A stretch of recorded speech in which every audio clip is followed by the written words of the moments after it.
So if I'm being completely honest with you, Andrew, I've been watching a few of your debates, and I've noticed that you like to troll women. Specifically, there was a video in which you made fun of disabled person, you made fun of their deaf accent.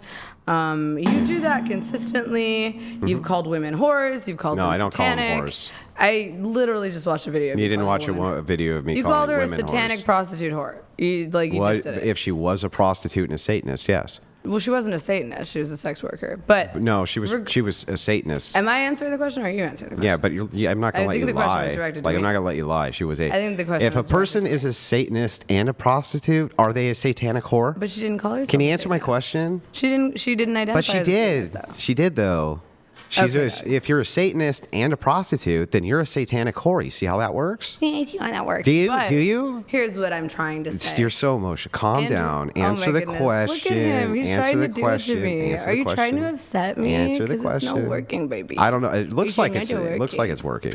It's really not. It looks like it is. It's really not. Yeah. So is a woman who is a Satanist and a prostitute a satanic whore? Yes. Now can I answer the question directly? Thank you. Okay. So then I was right. And it's funny because you just said you don't call women whores, and then you just called her a whore.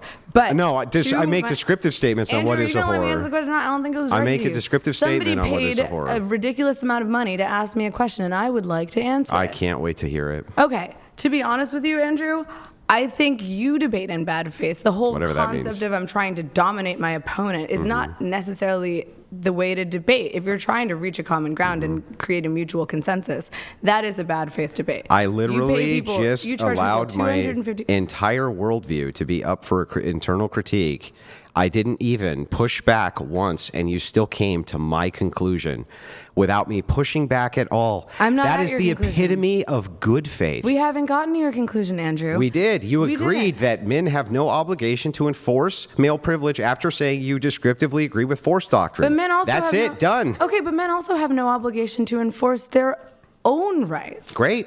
So, how do you create a society in which all rights and all privileges are based specifically on force? To me, that sounds like anarchy. You'd already descriptively agreed and conceded that point, but I'd like to move into feminism whenever you're ready. No, we did not concede that point. I mean, you did, but we have other topics to move into, specifically your feminist view, and since I stayed up to internal critique, it is now your turn for your view.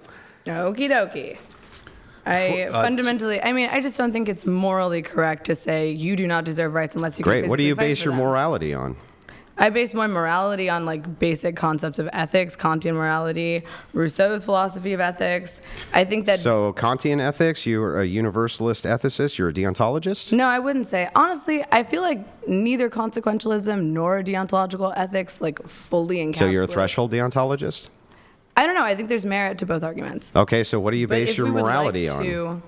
I think I base my morality on physically how you are impacting other people. If you are hurting that would be others, consequences.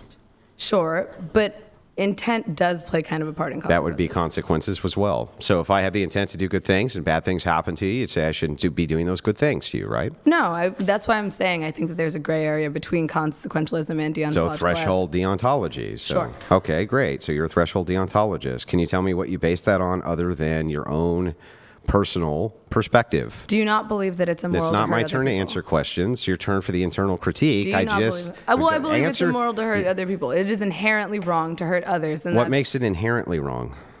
Well, hurting other people is not. You think that's good? That's just you making the claim and then it's called question begging. It's a question begging fallacy. You're question begging. When I say, you continue to add. Do you even know what question begging means? What does it mean? Oh my God, Andrew. What does it mean? You're trying to catch me in a logical fallacy. What does it mean? I'm answering. You're trying to catch me in a logical fallacy. That's not answering. What does it mean? Question begging. You're trying to catch your opponent. What does it mean?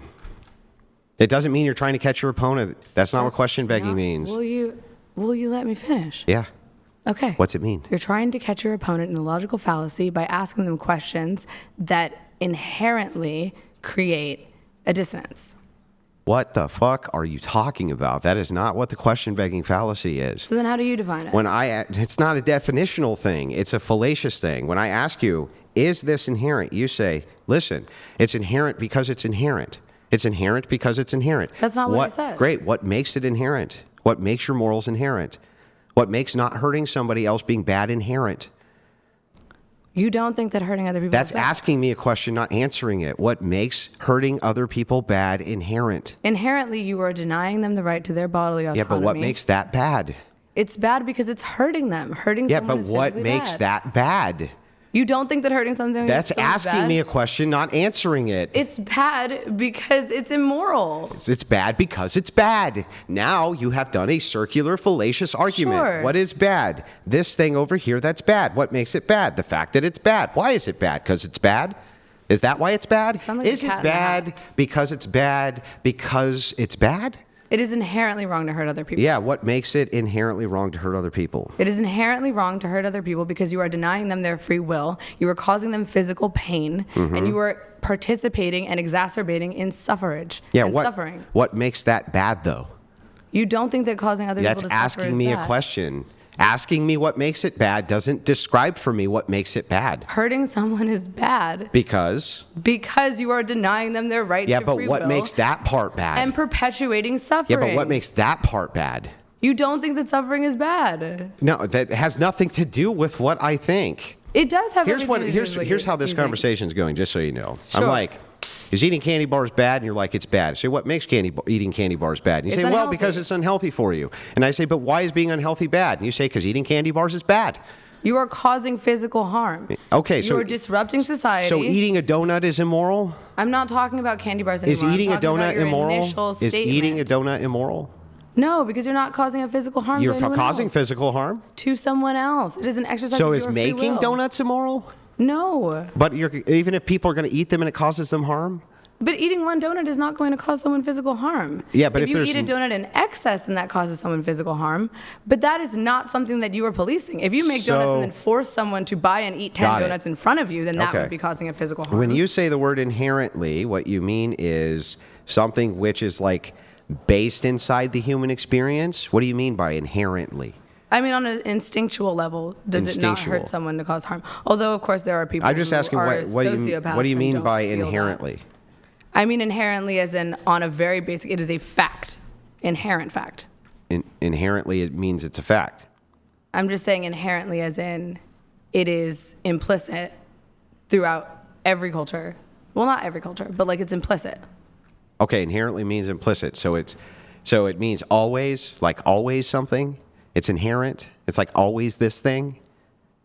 Is that what that means? I'm getting confused. What the fuck are you talking about? I'm asking you what inherently means. Why don't we just Google it? Why I'm not married. I'm actually okay with you. If you want to Google can the we Google definition it? of inherent. Yes, Yeah, thank you. Brian can pull it up.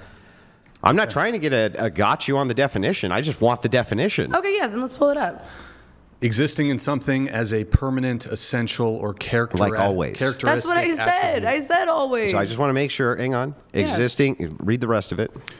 There's a few others. Do you want Just the first Just one's the first fine. one. Okay. Existing in something as a permanent, essential, or characteristic attribute. So it is a permanent attribute from your view that hurting somebody else is bad. Yes. Why? Because you are causing them physical harm, which is a disruption to social order. Why is that bad though? Well, because you would have no social order, you would not be able to progress as a society, and physical harm is painful. You are causing someone pain. It is bad to cause someone pain. Yeah. I think that's an But you inherent just fact. do you understand like what you keep saying is it's bad because it's bad. Well, it's causing a because negative. it's bad because it's bad. You are taking something away from someone, which is their physical, like, just capability. and So if existence. it were the case Yes. that most of society believed that enslavement was fine because it was inherent that some people were allowed to own other people, would that be bad? But that's not an inherent truth. Well, what makes physically hurting someone else an inherent truth? Physically hurting someone else is an inherent truth because you are denying them bodily autonomy and the ability to control what happens to their body, and you are causing a net negative to that person. Yeah, but you haven't actually told me why that part of that is bad, though. Causing a net negative to others is bad on every single moral, like, as a Christian, you should know why hurting other people is bad. I know why Christians think so. I don't know why you think so. I think so because, again, you're robbing them of their bodily autonomy. Yeah, but you don't tell me why that's actually bad. So you start This is what makes it question begging. You start with the assumption as the conclusion. You start with the premise as a conclusion. Hurting people is bad because it's bad to hurt people. Yes. That's your position? No, I'm saying hurting people is bad because you are robbing them of their physical autonomy and you are creating a net negative to another person. So if you could hurt people collectively in some way and it causes good outcomes, would that be bad? Yes. Well, then you just negated what makes it bad. Well, that's because I'm not a consequentialist. Then why are you making the claim that this is bad if even the good results are still bad? But it's not a good result if you are hurting people at a net negative. If it is a net negative, then it is not good. If hurting people is a universal net negative to those people, and the more people you hurt, the more negative it is, then hurting people in that instance is also bad. What makes it a net negative, though? Physically harming someone is negative to them. You are causing pain, which is a negative to them. Okay, and do you agree that there's some groups who maybe have negative outlooks that you need to cause pain to? If they are hurting other people and the negative of those people is outweighing the negative of hurting them, then potentially. What if they just refuse to comply? But that's why, like, going back to the force theory, that's why force is used in some situations to control others. Mm-hmm. And it is used immorally when it is not controlling someone who is putting a net negative on